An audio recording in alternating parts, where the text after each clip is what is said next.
하나님의 말씀인 성경의 창세기의 첫 장 첫 절은 하나님이 태초에 천지를 창조하셨다는 말씀을 선포하고 있습니다.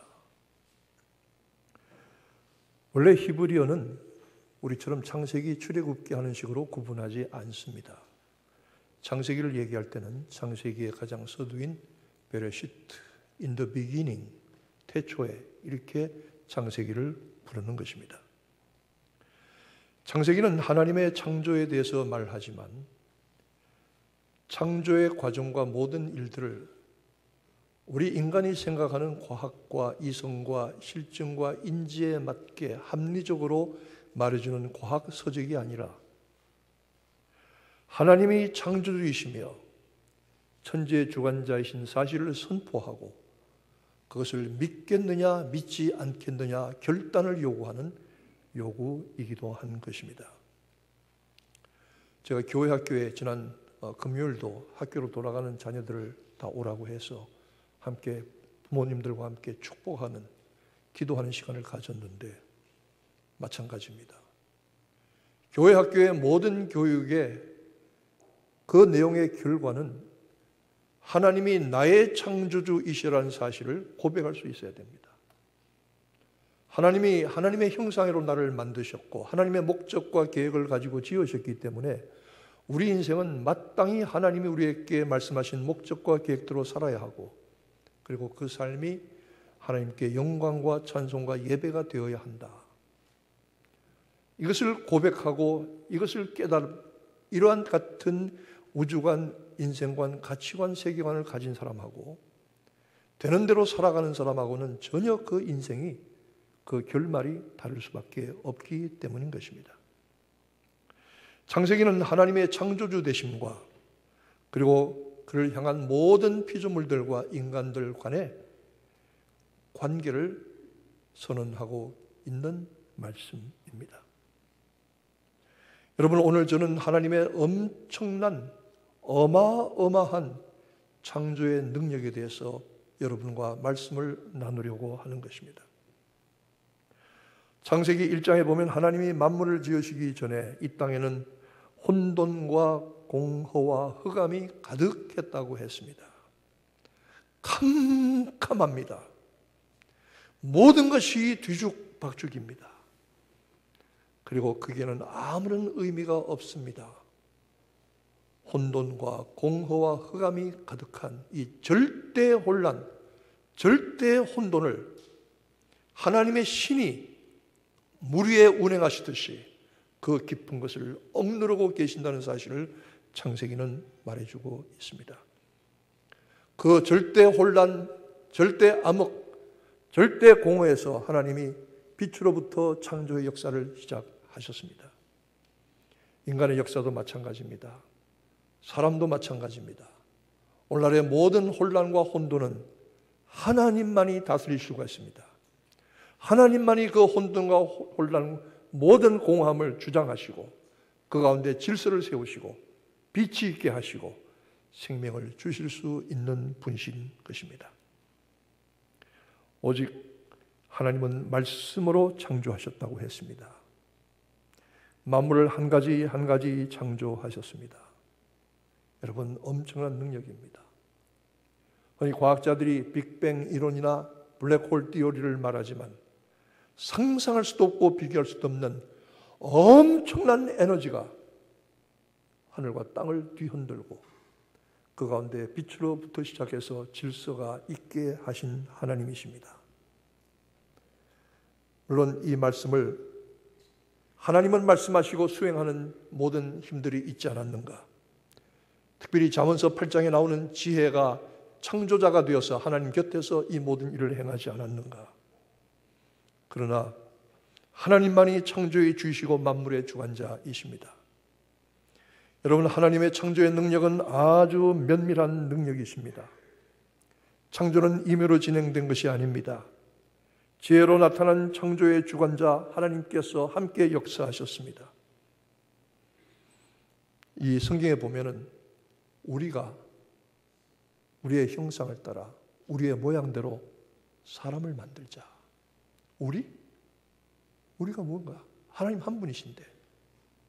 그래서 어떤 성경학자들은 삼위일체를 말한다고 하기도 하고, 어떤 성경학자들은 잠언서 8장에 나오는 지혜, 여러분 잠언서 8장을 반드시 오늘 집에 가서 읽으시기 바랍니다.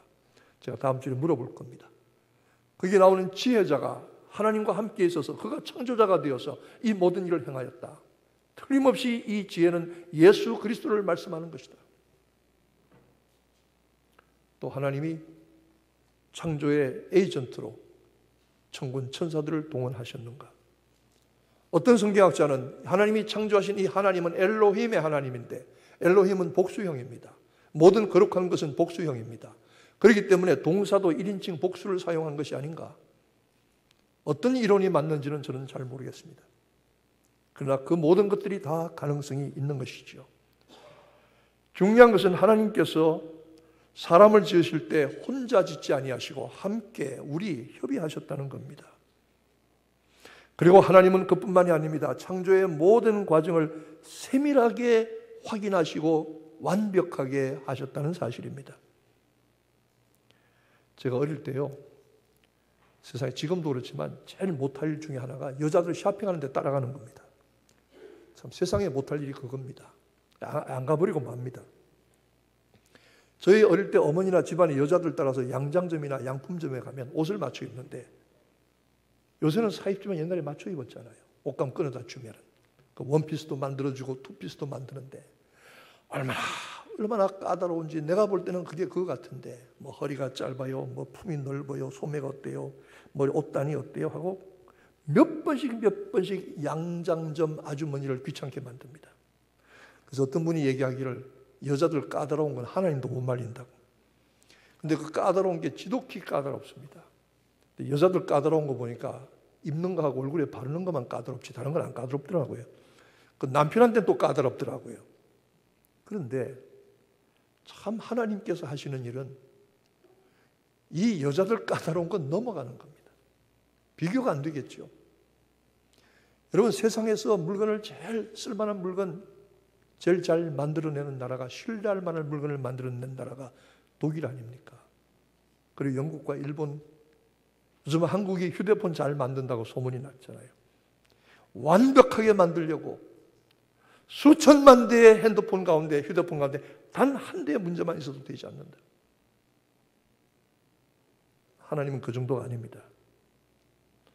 하나님은 만물을 지으실 때 철저하게 준비하시고 계획하시고 진행하시고 확인하셨습니다. 그리고 하나님께서 지으신 창조가 하나님의 마음에 쏙 들어야 됐습니다. 그 증거가 무엇입니까? 하나님께서 만드신 것이 하나님 보시기에 좋았더라. 하나님은 철저하게 준비하시고 세밀하게 하시고 완벽하게 창조의 아름다움을 만들어내셨던 하나님입니다. 그런데 그 하나님이 단계마다 말씀으로 완벽하게 지으시던 그 하나님이 사람을 지으실 때는 전혀 다른 방법을 사용하십니다. 아까도 제가 말씀했지만 사람이 있으라 이렇게 하지 아니하시고 우리가 우리의 형상을 따라 우리의 모양대로 우리가 사람을 만들자 이렇게 말씀하셨습니다. 여기서 중요한 것은 하나님께서 하나님의 형상과 하나님의 모양을 사람에게 주셨다는 것입니다. 이 성경의 이 말씀이 여러분 얼마나 중요한지 아십니까? 인류의 역사는, 인류의 문명의 역사는 하나님이 창조하셨고 사람에게 하나님의 형상을 주셨다고 믿는 사람들과 인간이 그냥 물질의 덩어리에 불과하다고 생각하는 유물론자들의 싸움입니다. 지금도 이 싸움은 치열하게 계속되고 있습니다. 이 전쟁할 때요, 미국 사람, 영국 사람, 유럽 사람들은 그냥 싸우다 안 되면 손듭니다. 항복합니다. 항복. 일본 사람들은 항복하는 법이 없더라고요. 여러분 아시잖아요. 2차 대전 만료에 1억 옥세라 그랬어요. 1억이 다 깨어져서 죽자 이 말이죠. 정 안 되면 죽을 것 뻔히 알면서도 적을 향해서 그냥 맨몸으로 달려갑니다. 도끼끼 하고 막 달려갑니다. 아니면 자살해버리고 맙니다.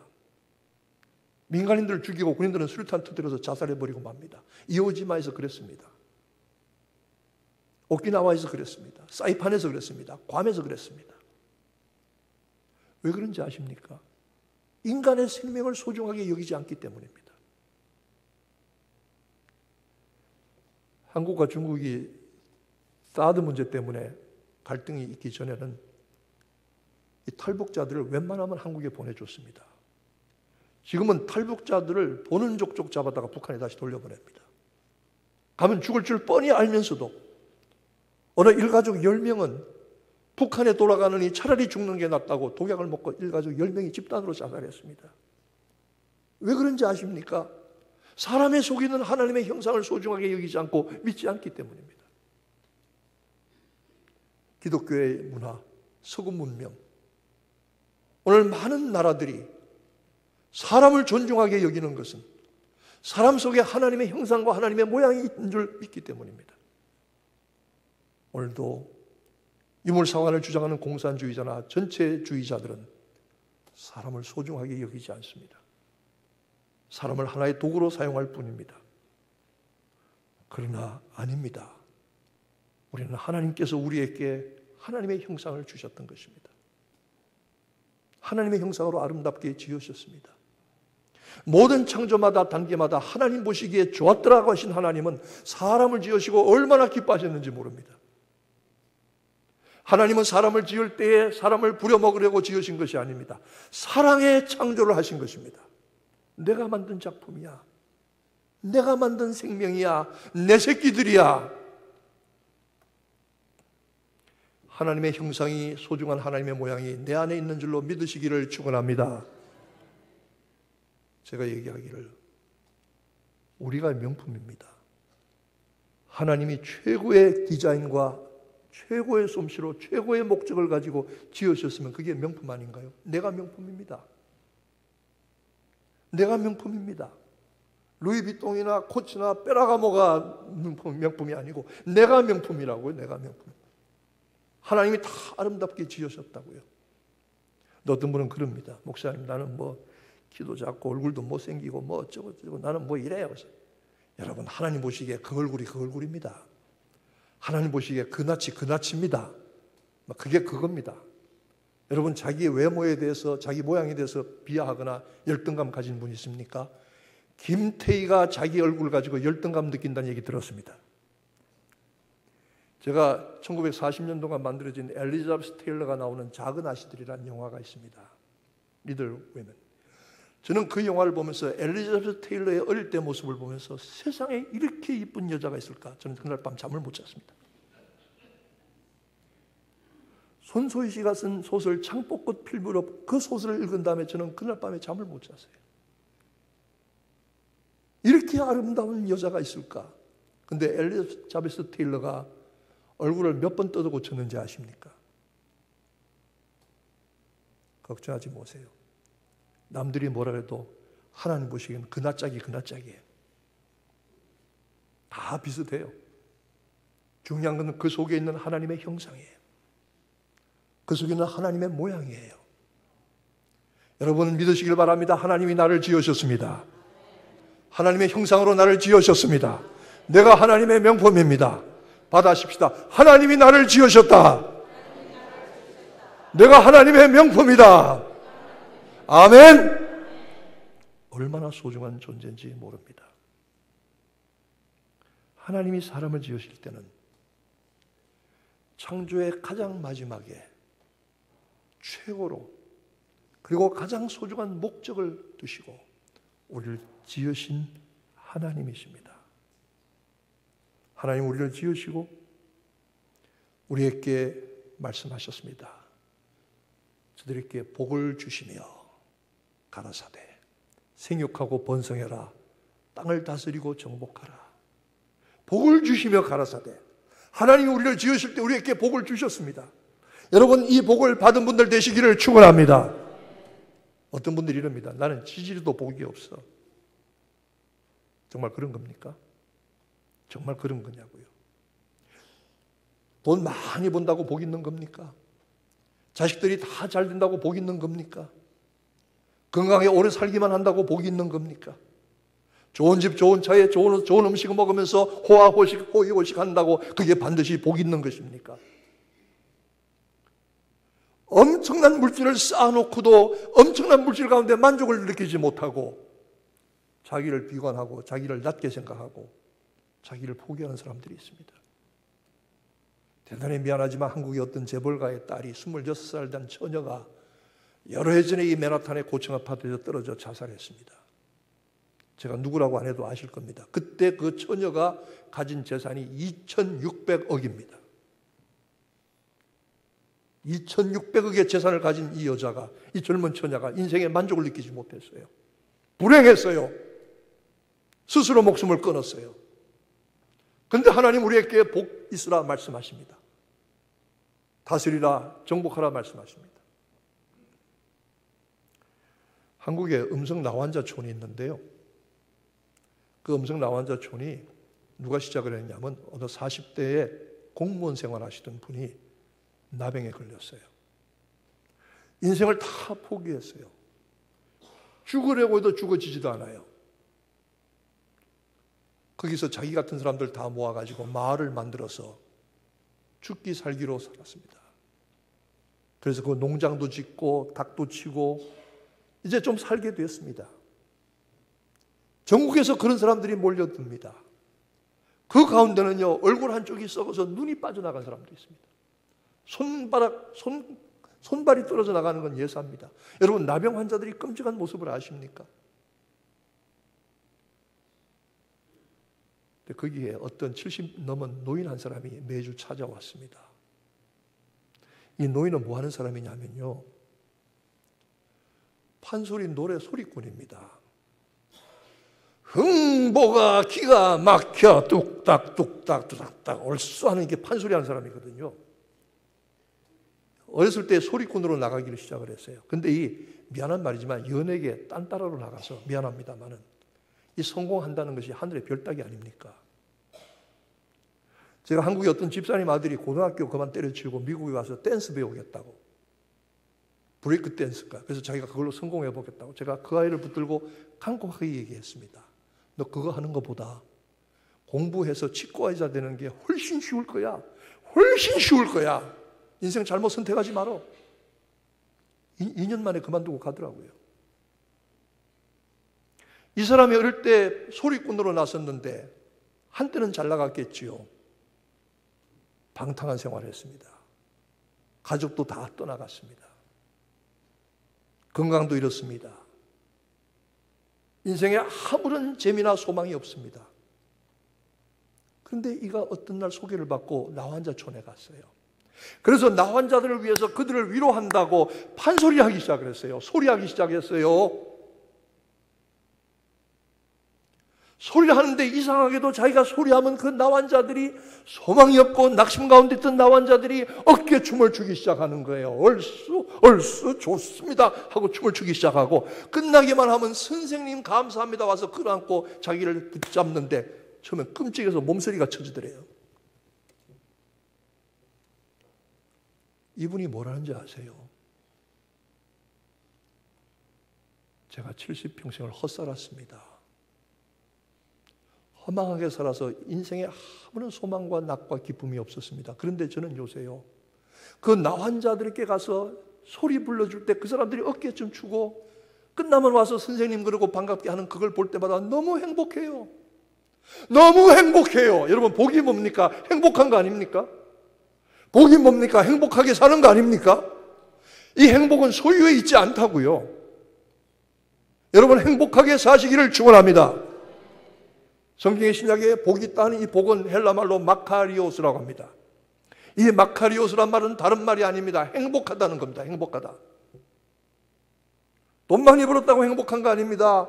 떵떵거리고 잘 산다고 행복한 거 아닙니다. 높은 지위와 학문과 명예를 가졌다고 행복한 거 아닙니다. 행복하게 살아야 행복한 겁니다. 하나님이 행복하게 살도록 말씀하셨으니 복되게 사시기를 축원합니다.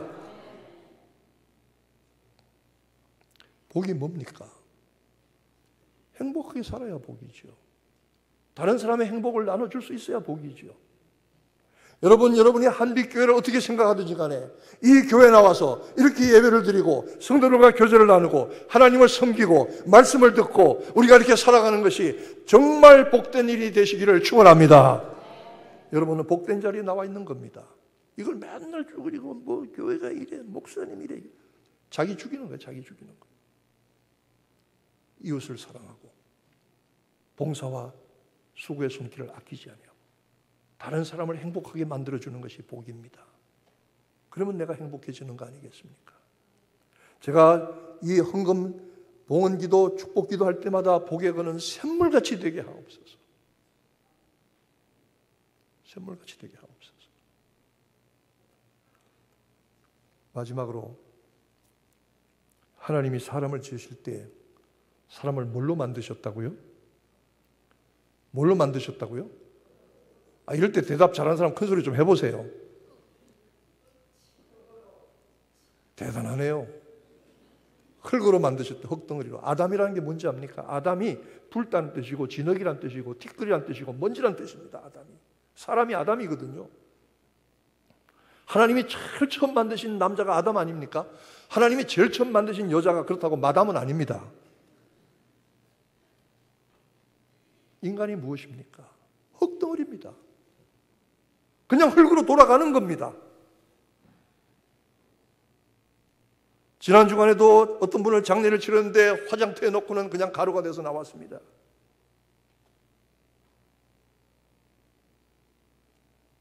종이관이 들어가는데 불이 붙으니까 관이 벌떡벌떡 뚜껑이 일어나요. 야, 인생 이렇게 가는구나. 흙으로 왔어요. 먼지 티끌에서부터 왔어요. 저도 왔고 여러분도 왔어요. 그런데 우리 인생이 다른 것과 다른 피조물과 차이가 무엇이냐? 하나님이 그 코에다가 생기를 불어넣으셨어요. 내 코에다가. 여러분이 흙덩어리 반죽해놓고 코에다가 아무리 김을 불어보세요. 아무리 거기다가 여러분의 김을 불어넣어 보세요. 흙은 흙입니다. 그런데 하나님이 내게 불어넣으실 때 내가 생명이 된지라, 리빙 소울, 살아있는 영적인 존재가 된지라. 여러분 우리 크게 한번 외치지 않겠습니까? 하나님이 나를 지으셨다. 그의 형상으로 지으셨다. 내게 복을 주셨다. 내게 생기를 주셨다. 하나님의 생기, 성령의 기운이 여러분 안에 있는 것을 믿으시면 아멘 하시기 바랍니다. 우리 인생이 다른 피조물들과 차이가 무엇입니까? 바로 여기 있습니다. 이 생기가 떠나면 죽습니다. 떠나면 흙으로 돌아가 버리고 맙니다. 그러나 하나님은 창조의 최후의 단계에서 최고의 방법으로 가장 최고의 목적을 두시고 직접 손으로 빚으셔서 코에다가 생기를 불어넣기까지 하신 우리 인생이 흙에서 왔다 그냥 흙으로 돌아가기를 원하지 아니하십니다. 인생을 불행하게 살기를 원하지 아니하십니다. 복되게 살기를 원하십니다. 의미 있게 살기를 원하십니다. 그리고 하나님의 형상을 받은 인간답게 살기를 원하십니다. 생기를 내게 불어넣어 주셔서 생명으로 살아갈 것이냐, 그리고 영생에 이를 것이냐, 아니면 티끌로 돌아가고 말 것이냐 하는 것은 우리 인간이 선택할 일입니다. 여러분, 창조의 하나님이 여러분의 하나님 되시기를 축원합니다. 그 하나님을 높이고 예배하고 섬기는 일이 여러분에게 최고의 목적이 되기를 바랍니다. 그리고 다른 사람을 행복하게 함으로 내가 행복하고 복받는 여러분 되시기 바랍니다. 평생 잃어버리고 70이 넘어서 허랑방탕에 살던 판소리꾼이 노래 한번 불러줬더니 음성 나환자들이 춤을 추는 그 모습을 보고 자기가 평생 이렇게 행복해 본 적이 없었다고, 평생 이렇게 행복해 본 적이 없었다고. 적당히 하지 마세요. 찬양대에 앉아서 찬양 부르는 여러분들이 하나님께 영광을 돌리고 성도들에게 은혜를 끼치는 가장 복된 자리에 서 있는 줄 깨달으시기를 축원합니다. 주님을 섬기고 몸된 교회를 섬기는 여러분들이 성도들을 복되게 하고 세상을 복되게 하는 가장 행복한 사람들 되어지기를 주님의 이름으로 축원합니다. 생명이 될 것이냐, 티끌로 돌아갈 것이냐, 지혜 있게 선택하고 분별하는 여러분 되시기를, 그리고 창조주신 하나님의 능력과 은혜로 날마다 승리하게 되시기를, 그 능력을 힘입어 사시기를 예수님의 이름으로 축원합니다. 기도하겠습니다. 흙으로 지으셨습니다. 아무것도 아닙니다. 그러나 하나님의 목적하고 지으셨고 최고의 솜씨로 지으셨고 최고의 목적을 주셨습니다. 형상을 주셨고 생기를 불어넣어 주셨습니다. 하나님, 그리고 우리에게 복을 주셨습니다. 이 복을 마음껏 누리게 하여 주옵시고 이 땅에서 복된 생명의 삶을 살게 하여 주시옵소서. 창조의 능력이 나의 것 되게 하여 주시옵소서. 예수님의 이름으로 기도하옵나이다. 아멘.